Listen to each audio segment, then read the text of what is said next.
to our 2022 Pioneer RD210. So starting right in the back bumper here, if you just pull that cap off, reach in a little bit, we got your sewer hose stored in there. So just take note of those two ears right there. That's all be hooking it up to your sewer system. And then the hose itself does stretch out to about 20 feet long. Just keeping it stored in the bumper here just helps keep any sort of stench out of the trailer, keep things that little bit cleaner for you. And for the cap, just pressing that back into place and it just sits in there with pressure. This little inlet right there is going to be for your coax cable. Coax cable will plug into there and you'll get satellite and cable at your TV location.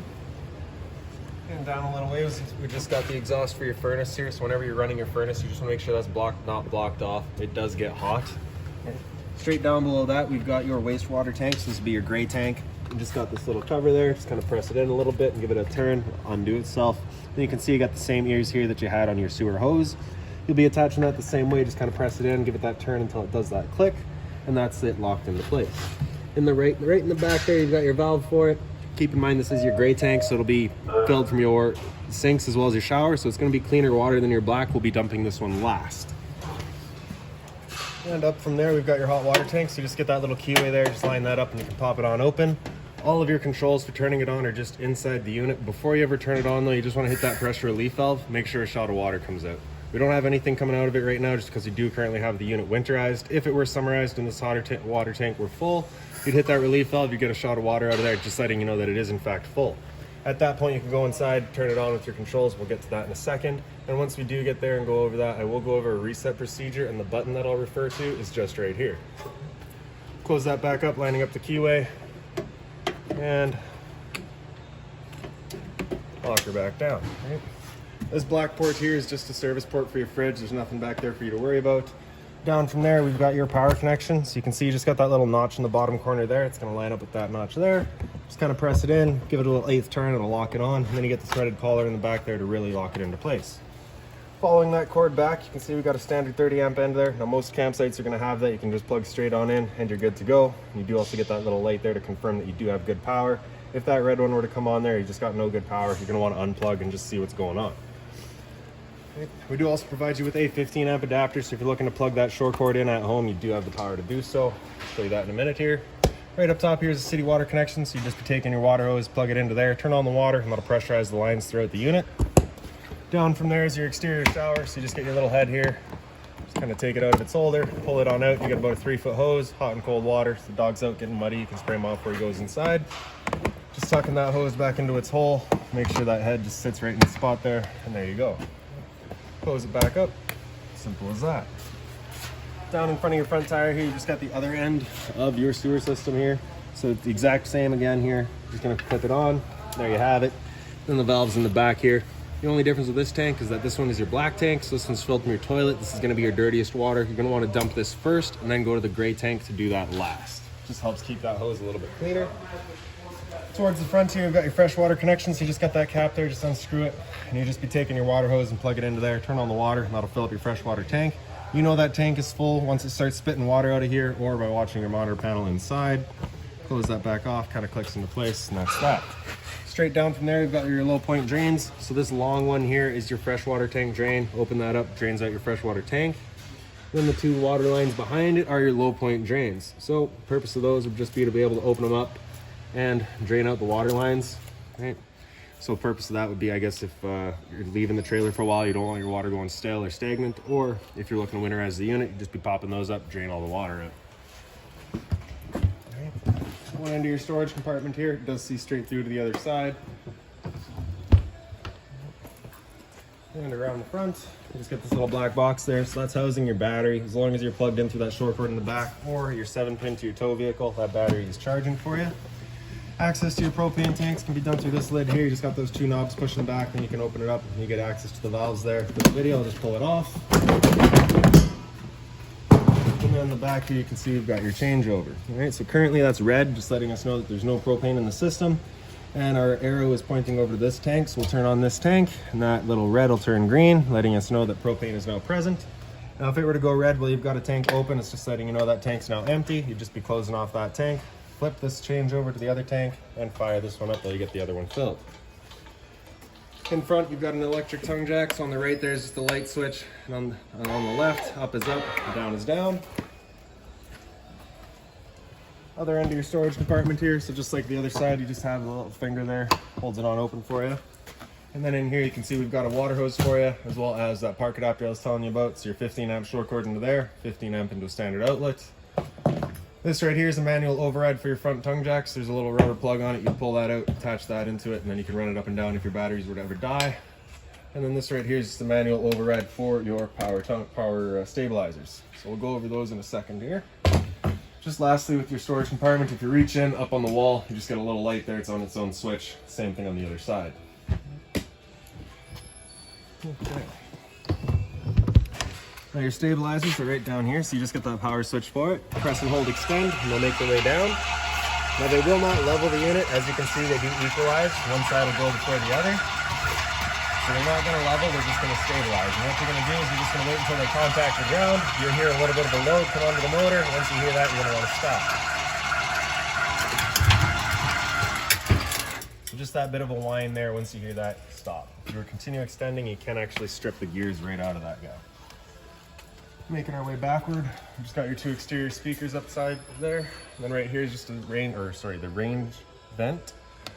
So of course, propane stove, whenever you're using it, you're just gonna wanna make sure that this guy's opened up so that your fumes that you're putting off are getting evacuated. You do also have a fan in there to help evacuate those fumes. I'll show you that in a second here. You just got that little flap in there though, you just wanna make sure that's out. Once you're done, you just press it back in, clicks into place. Down from there, we've got a GFI protected outlet out here. Resets just inside the unit. Right down below that is a black tank flush valve. So over time, you may notice you've dumped your black tank, you know for a fact it is empty, but your monitor panel is still reading a third or 2/3, whatever it may be. Typically that's some debris inside of the tank hanging between some probes. So what you can do is just grab your water hose, plug it into here, open up your black valve, turn on the water, and that'll just flush out that tank for you, getting rid of any sort of debris that could be causing that issue. Right here's a cable and satellite outlet. So if you're looking to put a TV outside here, you can. Towards the back, you get the same switch for your rear power stabilizer. Same thing, just waiting until it hits the ground.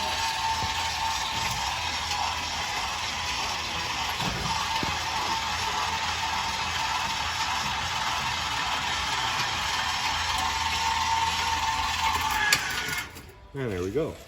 Now if you do have a propane accessory such as a barbecue or something, you do have a quick connect right here, so you just be pulling that plug off of there, and then you have that valve back there. So with that valve opened up, you cannot undo that quick connect. With that valve closed, then you can. Just kind of an added safety there. Right, close that off. Then in the back of the unit, we just got your tailgate storage, as well as up top here, we've got a pre-installed mount and pre-wired mount for an observation or backup camera. Now we'll make our way inside the unit. It's got your assist handle here, just pop it up, 90 degrees, falls into place. Grab the door and open it up, and then just on the back side of the door here, you get this little T-latch. It'll slide right into here, just holds the door open for you. And then you can grab your little blue handle there for your steps, pull that towards you, and slide them on down. Also, just while we have it up here, if you just press that little fin in, you can change the height and length of your leg. Right, so if you're on an unlevel surface, change it up to whatever suits it best. Right. Okay, now as we make our way inside, right in on your left is your fire extinguisher. So standard, pull the pin, point, and shoot. GFI protected outlet up on the wall here, and over beside it we've got your monitor panel. So right in the top right corner is your water pump switch. Turn that switch on, turns on your water pump, drawing out of your freshwater tank to pressurize your lines. Below that is your hot water heater with gas. So turn that on, you get that little light there, letting you know the ignition sequence will start. Once that sequence is started, that light's gonna go out, and it's gonna try that 3 times. If after the 3rd try it hasn't fired up, that light's gonna go out and it's gonna, that light's gonna come on and it's gonna stay on. At that point, we'll be going out and using that reset button that we'd shown you. Sat right here, you can hear the whir of that flame. We know that tank's good. Down below that's your electric water heater. It's the exact same switch, just gonna turn that on. It'll turn on the water heater with electricity. We're not turning that on right now though, just because we know it's empty and we don't wanna be burning it out. Right? Monitor panel systems on the side there, so top left corner you can get your battery. So you can see we're currently 12.3, which is good. 11.7 would be fair, 11.2 is low, and then at that point you're going to want to plug in to either the truck or your short cord, something to charge the unit up. Top right, we've got fresh tanks. You can see we're currently empty. As you fill that up, it'll go to 1/3, 2/3, and full. Same idea for your black and your gray. And then up on the wall here, you've got your 2 light switches there. So the switch on the left does your awning light outside. Switch on the right does all of your ceiling lights. Up above that, we've got your awning switch. Just press and hold extend, and that awning will make its way out.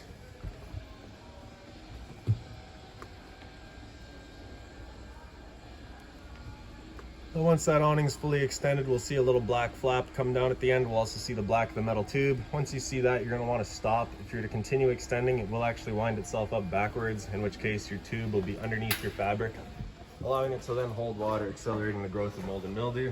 So as you can see there, you get your metal tube and you get a flap. See that, you stop.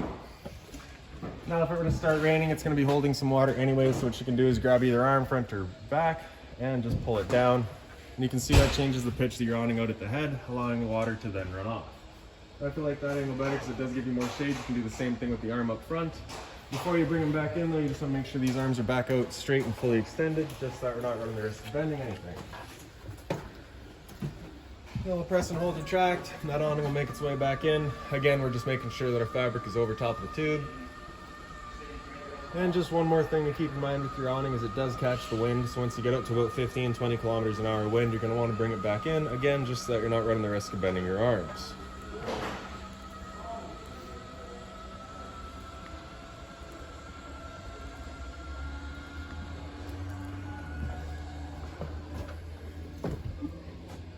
All right, there you have it. So we'll make our way into the bedroom here now. Your light switch is just up on the wall above your window. Blinds throughout the unit pretty well just sit where you leave them. The windows just slide, just got that handle there you're pulling back, slide it back. When you do close them, just make sure that the has latched in properly. Get it way too often where they aren't quite closed all the way, and then you've got a water streak down the wall. Make sure that is fully closed. That right there is just an access to your power for your awning, so you don't really want to be taking that off. A little bit of closet space here. Inside of your closet, you've also got the power outlet as well as a light back there on its own switch that does have a USB outlet on it as well. Identical setup on the other side there. And then right at the head of your bed, you've also got that light there. Little book cabinet up top. At the foot of your bed, if you just pick that up, you get a little bit of storage space in here. And then up on this wall over here, you've got your TV backer, cable and satellite outlet for it, power outlet for it as well. Your antenna switch is right here as well, so just press that button in, you get that little green light will come on, letting you know your antenna's turned on. That will actually help clear up your radio signal as well if you're having issues. And as I said earlier, it's the exact same setup in here where you have your light in there, USB outlet as well as a regular outlet.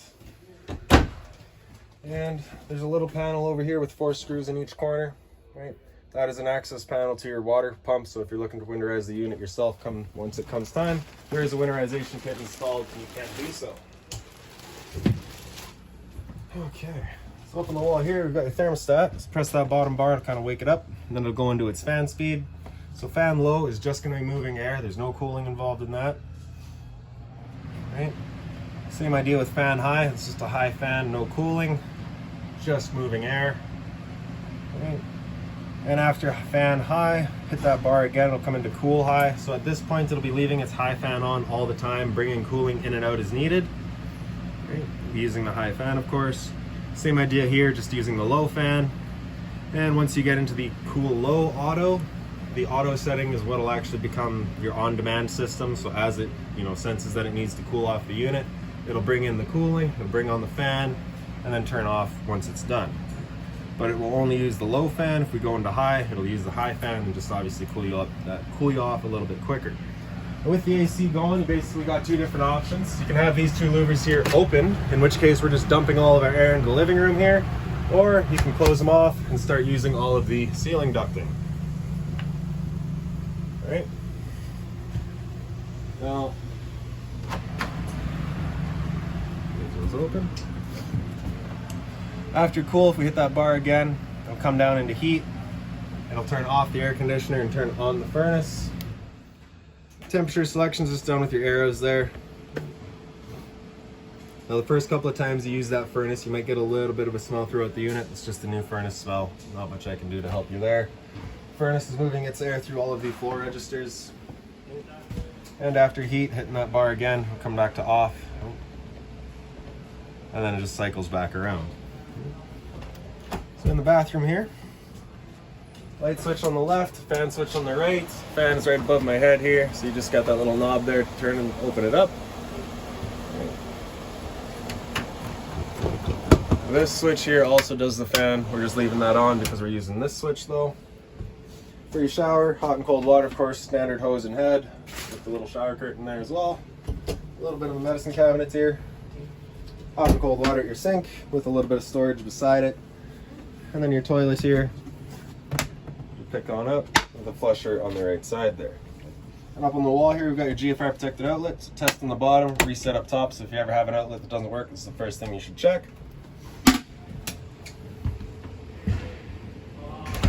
And in your kitchen, right above your sink, you do get that one little light there. Hot and cold water, of course, with the mobile head.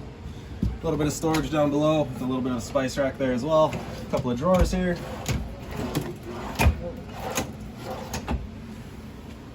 And then we got your microwave. It's pretty standard, just like home. Not much I can teach you there. Down below that, we've got your range vent. So this is that fan that I was saying that you want turned on from outside. Okay. With that flap opened up as well. You also get the light here. 5-fold cover just flips on back. Then you can just take your knob, turn it over to light, and hit it with a sparker. And once it clears all the air out of that line, there we go. Now the first time you go to use any of your propane appliances, especially if you haven't gone camping for a while, it may take a minute just to fire them all up just because it's got to get all the air out of that line. That is perfectly normal. Fold that bifold cover back down. And then for the stove, we're going to open that up and grab a lighter. This knob here, you're going to turn that over to pilot and press and hold. And once you've got it in, right in the back there, again, just as it clears the air out, you can see that pilot light picks up. Once you get it going, you just want to hold that knob in for another couple of seconds. Then you can release and turn up to your desired temperature, and she fires right up. Once we're done, we can turn that back down to just pilot. It'll hold just the pilot light for you. However, if you're going traveling or leaving the unit for a while, you just want to make sure that's right off. Down below, that's just an access panel. There's nothing back there for you. Up top here, we've got your freezer compartment. And then right in the back, we've got your controls there as well. So the power button on the left there with it flushed, that is it turned on. This button on the right here with it flushed, that is going to run on auto. Auto is first going to look for AC power. If AC's power is taken away, it'll automatically flip over to gas. Or if you're out boondocking and you want it solely running off of gas, just have that button come out over flush and it'll run just on gas. If you ever get that little check light there, it's just letting you know it hasn't fired up. At that point, just off and back on to reset it. And if it still doesn't fire, just make sure you got propane.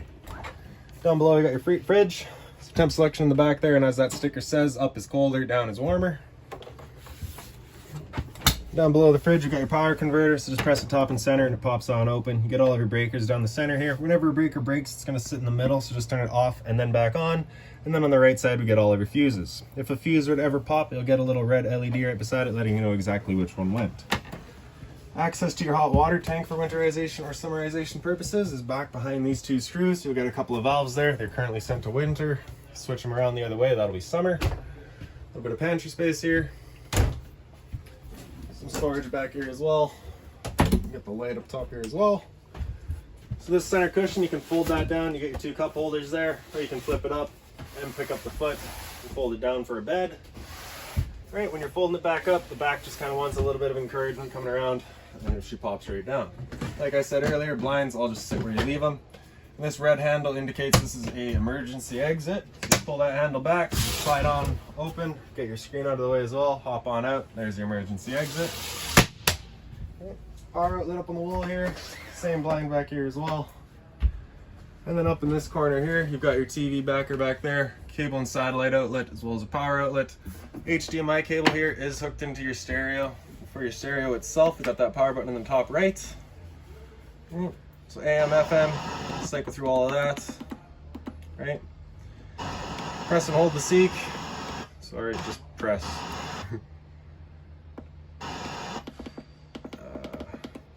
There we go. All right. So dial is obviously your volume. Press it, you can get into all of your settings.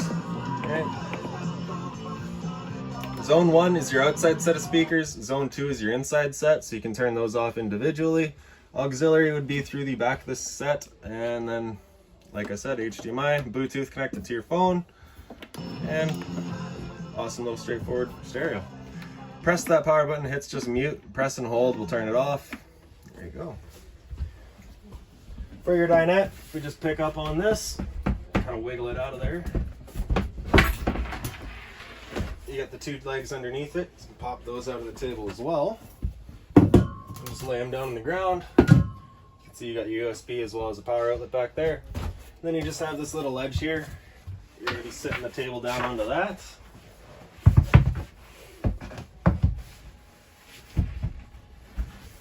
As well as on this side. Take your back cushions, fill in the center. There's kind of another bedding area for you. And under this cushion, this is also a little storage compartment. And lastly would just be your smoke and CO2 detectors. So your smoke detectors just right up top here, pretty standard. And then your LP detectors just right down here. So propane's heavier than air, it'll sit on the floor, this guy will detect it and start going off just like your smoke detector would. Any other questions on the unit, please feel free to give us a call, 204-237-7272.